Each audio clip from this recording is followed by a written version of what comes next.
Rome, the world's largest nation, the center of civilization and the peak of humanity. It was the standard of science, philosophy, and imperialism. The Roman emperor ruled over barbarians and pharaohs alike.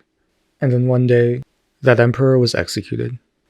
Far from being the end of the world's greatest civilization, the tradition went on. Rome no longer spoke Latin, it spoke Greek. Rome no longer was pagan, it was the center of Orthodox Christianity.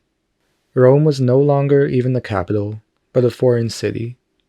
From Constantinople, the empire thrived once more, becoming a leader and taking back its homeland in Italia.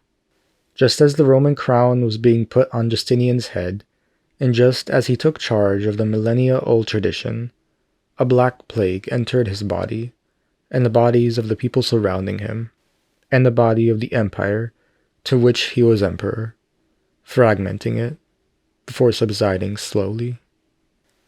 Thousands of miles and kilometers away from Constantinople, however, God had sent his message to the last prophet, a message which spread across the desert peninsula, invigorating it, and uniting its tribes passionately.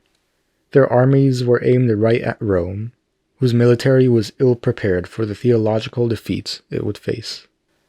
As Persia, Syria, Jerusalem, and Egypt all slowly submitted and became convinced of the revelations revealed in the desert, Rome remained a tunnel through which the righteous conquerors could not pass, and with which the kingdoms of Christianity remained preserved.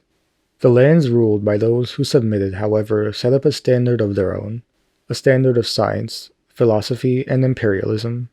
The caliph ruled over barbarians and kings alike, and then one day, that caliph was executed. A horde had come over West Asia like a tidal wave, destabilizing the land of the believers. A tidal wave which met its match near the Holy Land, wherein the descendants of the pharaohs put an end to the Mongol ravage, preventing it from entering Africa. Although Rome existed, it was a shell of its Caesarian, Augustan, and Justinian past, a shell of the scientific, philosophical, and imperial standards it had set. Where old ones were dying, new empires formed, swallowing the old ones. As Constantinople stood, it stood in the center of the world's next largest empire, the center of the world's next caliphate, the center from which the world's affairs would henceforth be discussed.